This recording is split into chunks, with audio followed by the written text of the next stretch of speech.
Di tengah dunia digital yang serba heboh dan kadang bikin kita bingung ini, ternyata ada loh sebuah konsep lama yang bisa jadi pegangan kuat buat kita. Konsep tentang kehormatan diri yang sejati. Yuk kita bedah bareng-bareng gimana sebuah ide kuno ini justru bisa jadi kompas moral di zaman sekarang. Pernah nggak sih kamu ngerasa ada tuntutan buat selalu kelihatan sempurna di media sosial, kayak harus ngejar validasi dari jumlah likes atau komentar? Rasanya kayak ikut lomba yang nggak ada garis finishnya, cuma buat nunjukin versi terbaik diri kita. Capek kan? Dan kadang rasanya nggak jadi diri sendiri. Kalau kamu pernah ngerasain itu, kamu nggak sendirian kok. Nah, ini dia dilema yang banyak dari kita hadapi, apalagi generasi muda. Gempuran budaya luar bisa bikin kita krisis identitas. Ditambah lagi gaya hidup hedonis yang dipamerin terus-terusan. Akhirnya muncul deh tuntutan buat selalu divalidasi dan tekanan buat mengekspos diri secara berlebihan. Semua ini, kalau nggak hati-hati, bisa mengikis sesuatu yang sangat berharga di dalam diri kita. Oke, kita akan mulai dengan melihat lebih dekat tantangan-tantangan ini. Gimana sih dunia modern ini bisa menciptakan tekanan yang luar biasa pada cara kita memandang diri sendiri? Tapi tenang, di tengah badai tekanan dari luar ini, Islam itu ngasih kita sesuatu yang kuat banget buat pegangan. Sebuah jangkar internal yang bisa ngejaga kita tetap kokoh. Jangkar itu namanya muru'ah. Jadi, apa sih muru'ah itu sebenarnya? Nah, di bagian ini kita bakal kupas tuntas artinya dan kenapa konsep ini jadi penting banget, terutama buat para perempuan. Jadi gini, secara bahasa, muru'ah itu asalnya dari kata Arab mar'u, yang artinya manusia. Jadi intinya muru'ah itu adalah esensi dari kemanusiaan kita. Kualitas luhur dalam jiwa yang ngebedain kita dari makhluk lain. Ini soal kehormatan diri yang datangnya dari dalam, bukan dari luar. Biar lebih dalam lagi, coba kita dengerin kata-kata dari ulama besar, Ibnu Qayyim. Beliau bilang, kalau muru'ah itu yang ngejaga kita buat tetap pegang akhlak mulia, ngejauhin kita dari sifat-sifat kehewanan atau bisikan-bisikan jahat. Jadi, ini soal punya standar yang tinggi buat diri sendiri. Nah, ini penting banget nih buat dibedain. Muru'ah itu beda sama reputasi. Reputasi itu apa kata orang? Citra publik kita yang bisa aja kan kita poles-poles.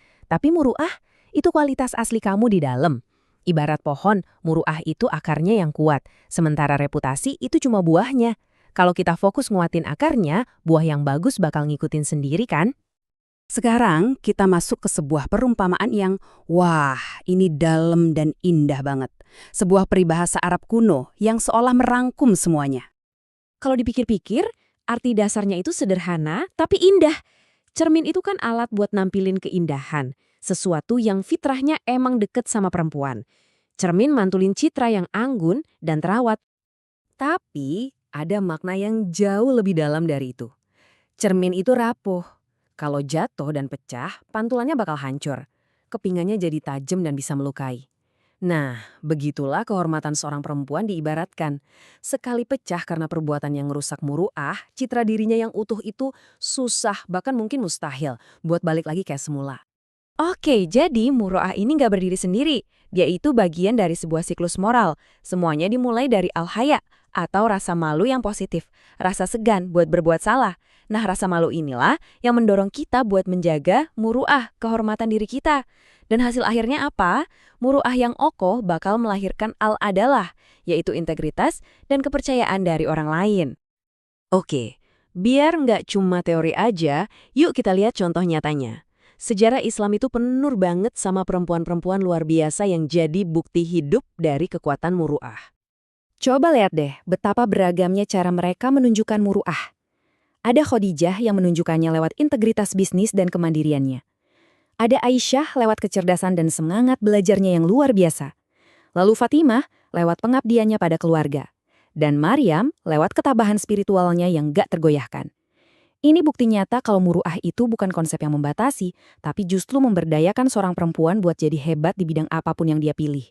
Jadi ini bukan soal membatasi, tapi menyalurkan potensi lewat akhlak mulia. Oke, setelah lihat dasarnya dan contoh-contohnya yang keren banget, pertanyaannya sekarang, gimana cara kita bawa prinsip ini ke kehidupan kita di zaman sekarang? Gimana muru'ah bisa jadi solusi praktis buat tantangan digital yang kita omongin di awal tadi? Kalau dalam pergaulan, muru'ah itu artinya kita sadar sama cara kita nampilin diri. Mulai dari pakaian yang nunjukin kita menghargai diri sendiri, bukan cuma ikut tren. cara bicara yang bermartabat, sampai bijak milih lingkungan. Nah, yang paling krusial di era ini, sadar kalau apa yang kita posting di media sosial itu jadi cerminan permanen dari karakter kita. Di dunia kerja juga sama. Muruah bisa jadi panduan moral kita.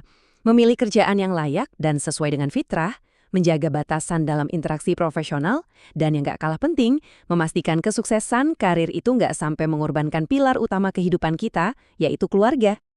Kalau ada satu hal yang harus banget diingat dari pembahasan kita hari ini dia. Muru'ah itu bukan sangkar yang memenjarakan perempuan.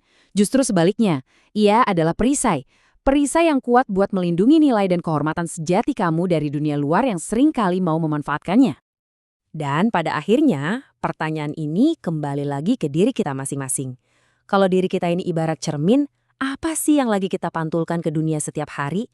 Apakah kehormatan diri yang kokoh atau pantulan yang retak karena tekanan dari luar? Coba direnungkan.